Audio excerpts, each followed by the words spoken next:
The much anticipated speech of Tom Hoadley. For those that don't know Tom Hoadley, a couple of days ago, he actually planned a stag do on a boat. This happened to be the exact location of a super yacht that had sunk much earlier. So, yeah, good luck, Luke.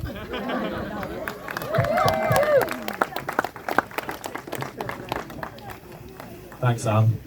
A privilege to be introduced by the tallest, best looking of the Davey brothers. It's an absolute honour to be best man for Luke today, and what a day it's already been. I must say the speeches have been absolutely excellent, incredibly tough to follow. But I do feel like Luke's got off a little bit lightly so far, especially being the specimen that many of us here know him to be. So I think it's my job to just dig that little bit deeper into the character of the man. Now, I have to say, when I first met Luke, I actually wasn't 100% sure that the friendship would work out. Our first meeting came during Freshers' Week at Durham. There was this massive fancy dress night going on, and like a lot of the other guys around, I had absolutely no idea what to wear. I was completely out of my depth. And then I got this tip-off that apparently there was a guy staying in another block who'd bought an entire fancy dress-up box to university with him. I thought, nah, I should probably steer clear of that bloke. He sounds like a bit of a weirdo. But then, out of a combination of desperation and intrigue, I decided to go and have a look. When I got over to his room, it looked more like a market stall than a university bedroom. Behind a crowd of about 10 blokes, I could just make out this skinny frame rifling through this enormous trunk of Disney gear. To this day, I still have no idea where he got it all from. Although I was slightly creeped out, I skipped off happily from the room in my newfound Robin Hood outfit. The generosity of the man was absolutely undeniable, as long as he didn't touch Peter Pan. That was his favourite. So as I came to write this speech, I actually realised that the dress-up box was a great metaphor for Luke's ever-changing, chameleon-like character. So I'd like to run you through a few of my favourite Luke Davey characters this evening. The first character I met was the Durham town crier. As a lot of you will know, Luke likes absolutely nothing more than being fully plugged into the matrix of all social happenings. At university, Luke essentially ran a live update service. You'd find out who'd hooked up with who before they'd even hooked up with each other. For those of us here that watch Game of Thrones, think of the character Varys, the master of whisperers, with all of his little birds out there gathering all the intel that he needs. In fact, some of those little birds are actually here tonight. I'm looking at you, Pops, Pinny, and concerningly for me, my now wife, Lena. Happily for me though, and for those that don't know, Varys was also a eunuch. I'm not necessarily saying that the comparison stretches this far, but I think it's fair to say that girls have often seen Luke as more of an equal than a threat.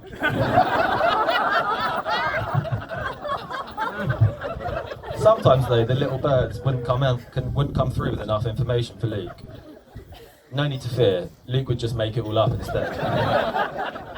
Which brings me to character number 2, Sergeant Shitstirrer. Living in a house with 8 guys meant it didn't take a lot to start drama. But when things dried up, Luke was always on hand. More often than not, leaning on a prank. There are too many to mention tonight, but I think pouring water into Sasada's high-top trainers and putting them in the freezer overnight after a night out was a personal favourite. Juvenile, but it was a crowd pleaser. They were also terrible trainers. Once in a while though, the tables would turn on Luke, and he'd get some of his own medicine. My personal highlight of this was us waiting for Luke to go out to lectures, or so he said, and replacing his beloved Ben & Jerry's ice cream with snow from the garden. I'll never forget watching Luke that evening, completely unaware, chipping away at that pot for about an hour, before trying to run it through the microwave to loosen it up. You could say that he got his just desserts. Sorry. Luke's karma couldn't have been that bad though, because he finally found his way to the lovely Chrissy. Good looking, witty, charismatic. I see a lot of myself in Chrissy. Chrissy, it's been absolutely amazing getting to know you. You're now very much one of the London family, and it's no surprise that you stole Luke's affections. We never quite did get to the bottom of the timeline at the start of the relationship though. As two lawyers, Luke and Chrissy have maintained a pretty watertight story. And I'll just leave that there. So back to Luke's dress-up box. I think we can all agree that a couple of new characters have appeared since Luke's been with Chrissy. My personal favourite is General Just Stop Oil.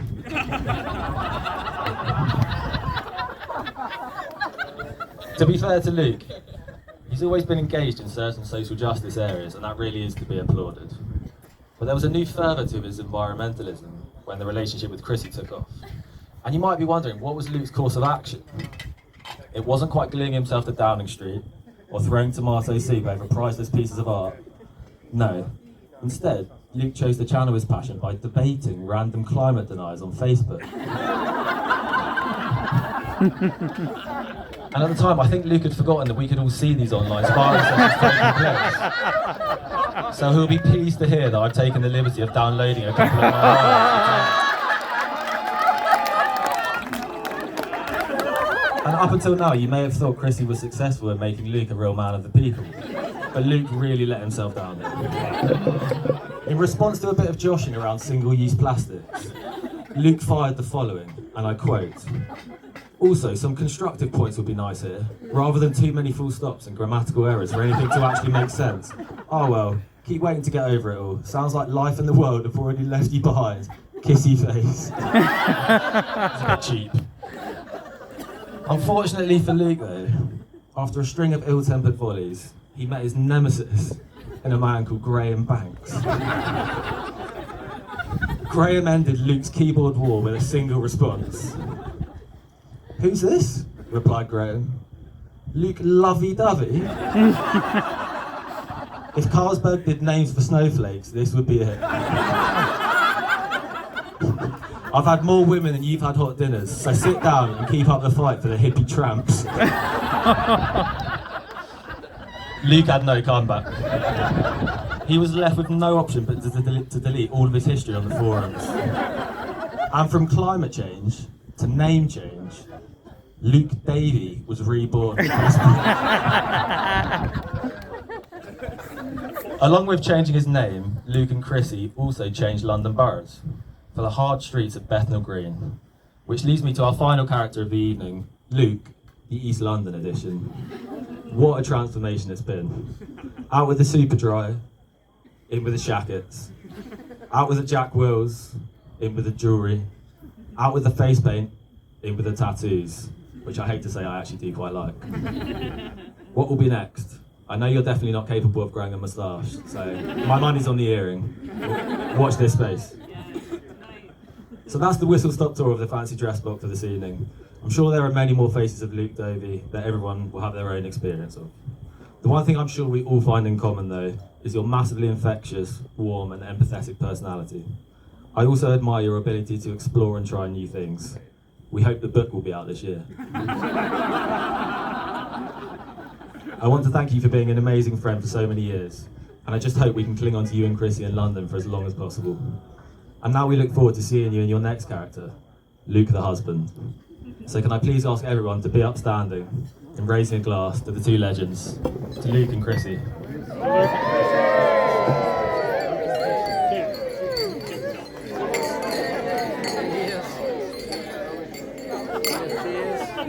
Yes, yes.